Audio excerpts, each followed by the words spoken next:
এই মুহূর্তে আছি ভোমরার মোড়, দেখতে পাচ্ছেন এটা হলো ভোমরার মোড়, সাদিপুর ইউনিয়ন। আর এটা হলো ভোমরার মোড়, যে মোড়ে অনেক মানুষ নাম করা, কুষ্টিয়া জেলার পাশে, পাবনা জেলার শেষ সীমানায় নাম করা এখানে। তাহলে এই মোড়টার নাম ভোমরার মোড় কেন হলো? ভোমরার মোড় ওই সময় দেখেন এখানে কোনো দোকানপাট বাজারঘাট ছিলেন না। মানুষ যদি মাঠে ঘাটে থেকে আসলেও পানি খাওয়ার মতন পরিস্থিতি ছিল না। ওনার বাড়িটা ছিল এই মোড়ের বাড়ি। উনি অত্যন্ত গরিব মানুষ, যার ফলে এখানে আসে মানুষ। এই পাশে একটা নদী ছিল, এই নদীটা অল্প হালকা, এখনও পানি পাওয়া যাবে না, অবশ্যই আবার পানি আবার পাওয়া যাবে ভাদর মাঠের নদী। ওনার নৌকা ছিল, নৌকাতে পার করতো। অধিকাংশ মানুষের পয়সা কেউ দিত, বা না মানুষের পয়সা দিত না। উনি খুবই ভালো মানুষ ছিলেন, গরিব মানুষ। এবার কি হলেন, বেশ দীর্ঘদিন যাতে যাতে আস্তে আস্তে এখানে দোকানপাট হলো, বাজারঘাট হলো। ওনার বাজারঘাট হওয়ার পরে অনেকে চিন্তা ভাবনা করলো যে এত দোকানপাট মার্কেটে আমরা করলাম, ওনার নামটা আমরা রাখবো না। নামটা কি দিল যে কাবলিপাড়া রশিদ মোল্লার মোড়। অন্তত 6 মাস 9 মাস এখানে সাইনবোর্ডও টানাইছিল, কিন্তু ওনাকে এই নাম পাল্টাতে পারেনি। ওনার সংসদে ওনার নাম আছে ভোমরা মোড় বলে, বুঝছেন।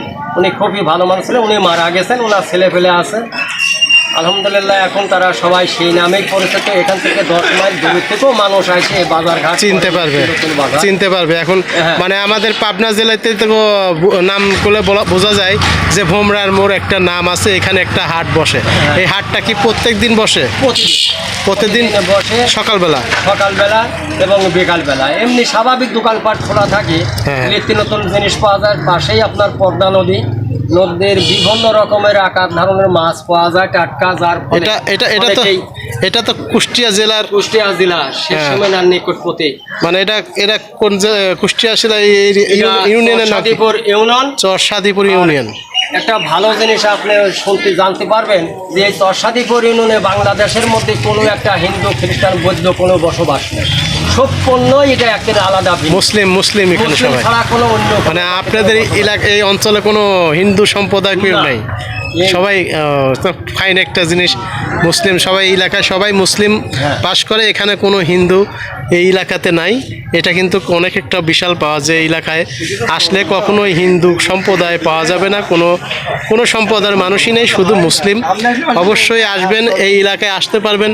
কুষ্টিয়া জেলার পাশে, পাবনা জেলার শেষ সীমানায়। এখানে প্রত্যেক দিন বাজার বসে, এখানে অনেক টাটকা শাকসবজি পাওয়া যায় এবং মাছ পাওয়া যায়, সুন্দর সুন্দর নদীর মাছ পাওয়া যায়। অবশ্যই আসতে পারেন।